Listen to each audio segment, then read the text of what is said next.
Hoy vamos a hablar del tema extendiendo el perdón.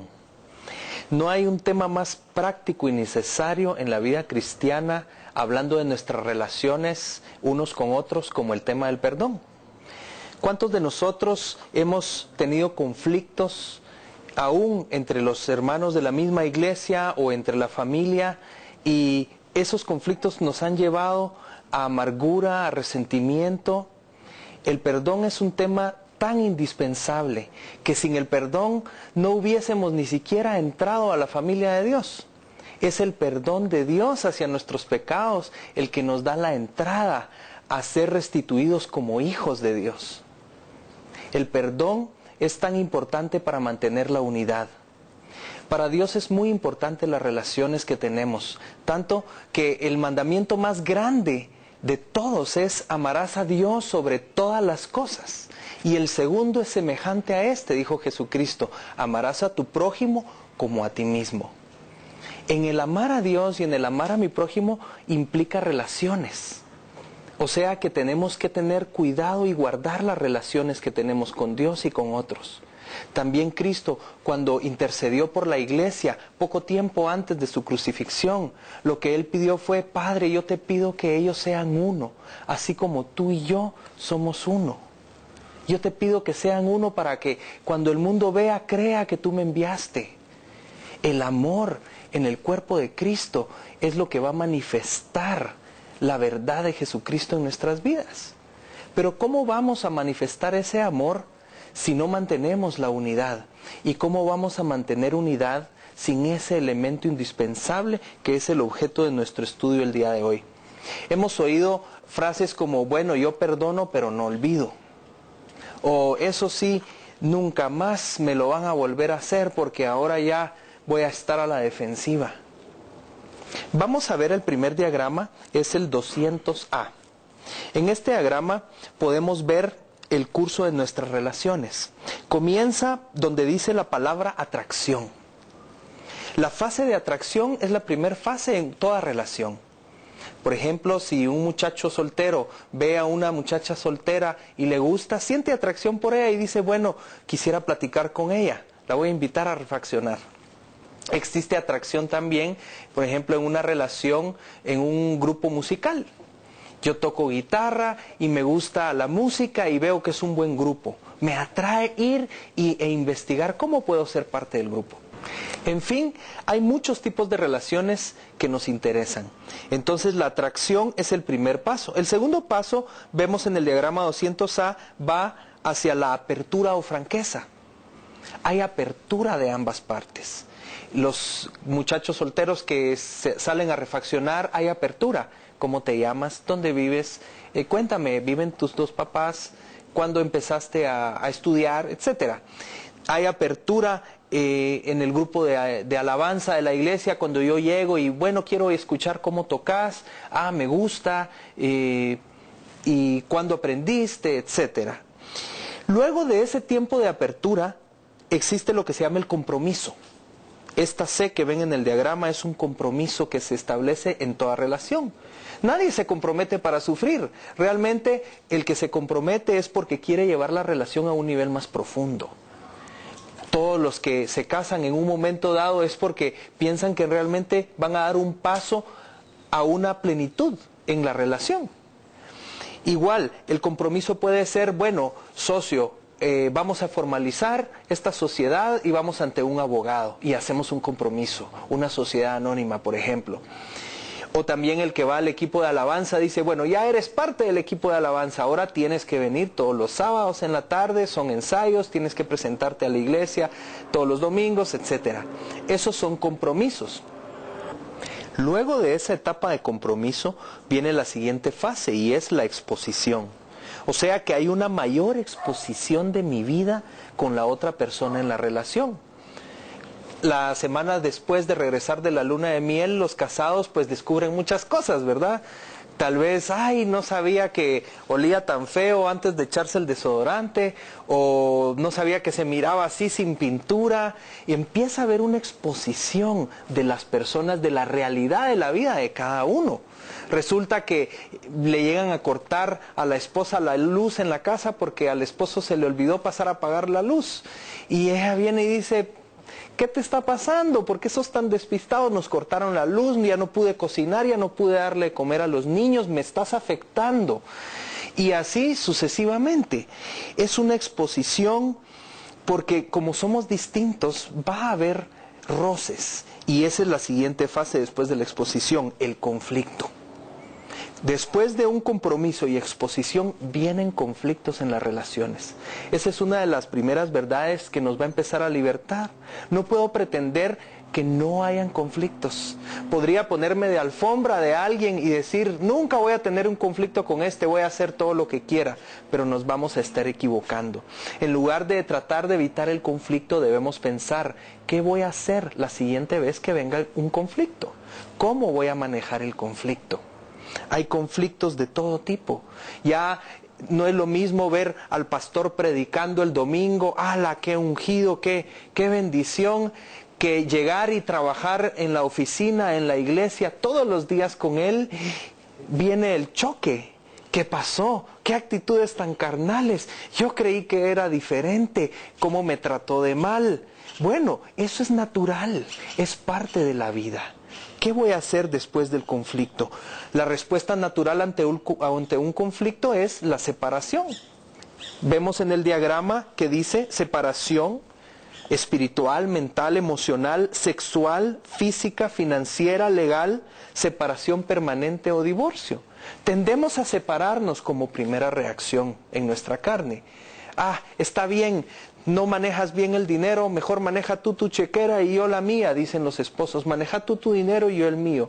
Mejor cada quien que salga de vacaciones por aparte. Mejor tú tener tus amigos y yo los míos.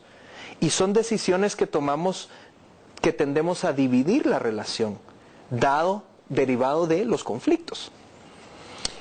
Tal vez me salgo del equipo de alabanza, tal vez me salgo de la iglesia y digo, en esta iglesia no hay amor, son puras mentiras, ya no regreso aquí, etcétera, etcétera. ¿Cuál es el proceso? ¿Será esta la voluntad de Dios para las relaciones? No, como hemos venido viendo, el amor y la unidad del cuerpo de Cristo es la voluntad de Dios. Nadie se casa pensando que se va a divorciar.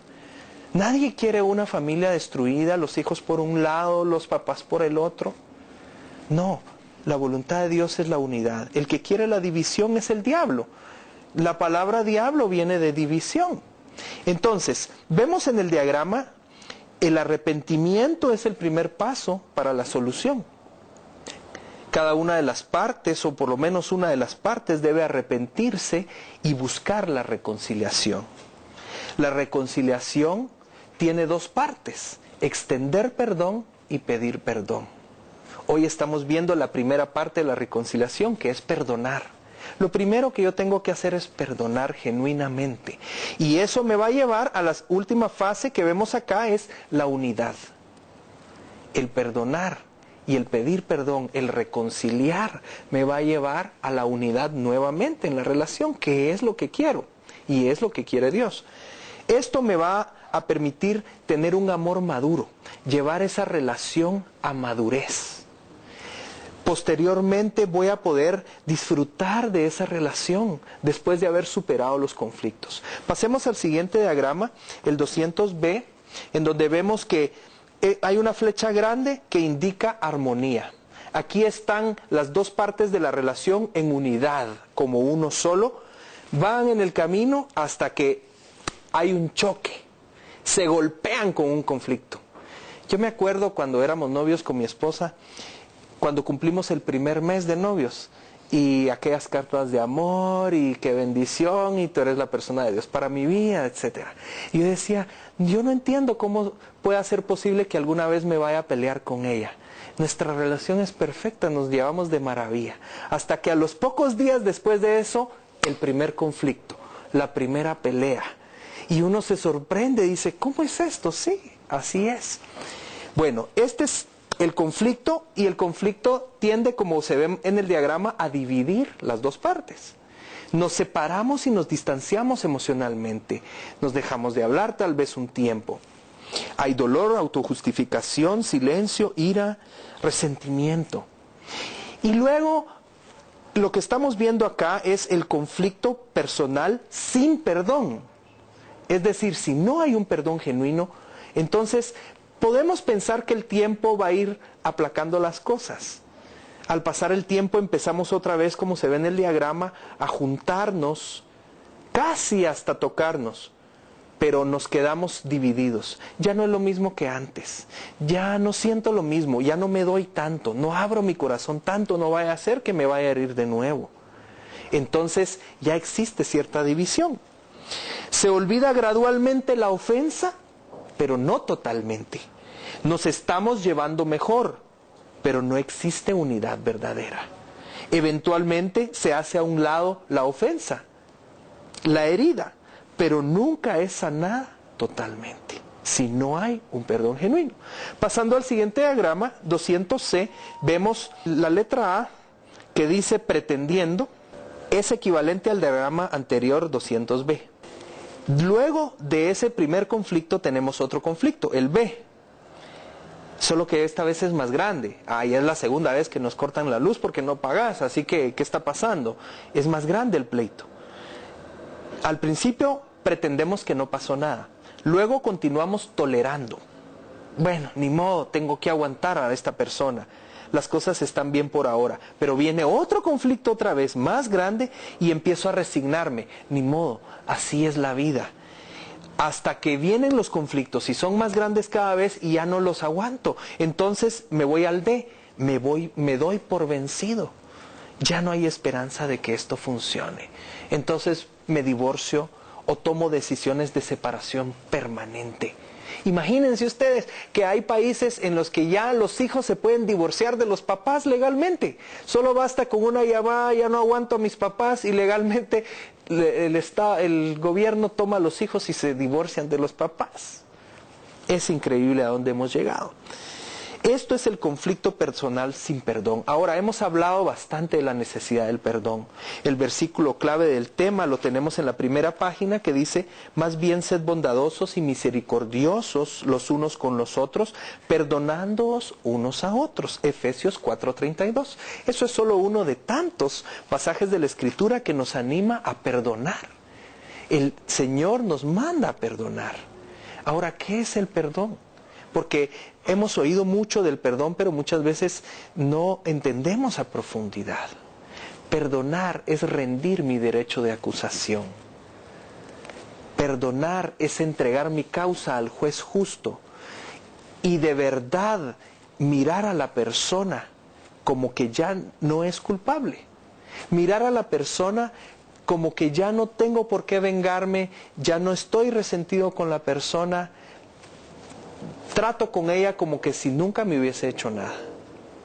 Vamos a ver lo que no es perdón, porque hay muchas equivocaciones acerca del perdón. Perdón no es ignorar, no es omitir, tolerar, excusar, pasar por alto la ofensa, no es pretender que no pasó nada, no es decir, bueno, así es él o así es ella, lo tengo que entender. No. El primer paso para perdonar es reconocer que existe una herida. Si yo me golpeo en la pierna y tengo una gran herida en la pierna y me la tapo nada más y pretendo que no está allí, ¿qué va a pasar? Se me va a infectar. Hasta me pueden tener que quitar la pierna si no hago nada con esa herida. El primer paso para sanar esta herida de mi pierna es que va a venir el doctor y me va a decir: a ver, déjeme quitarle esa venda, tengo que curarle allí, pero primero tengo que exponer la herida.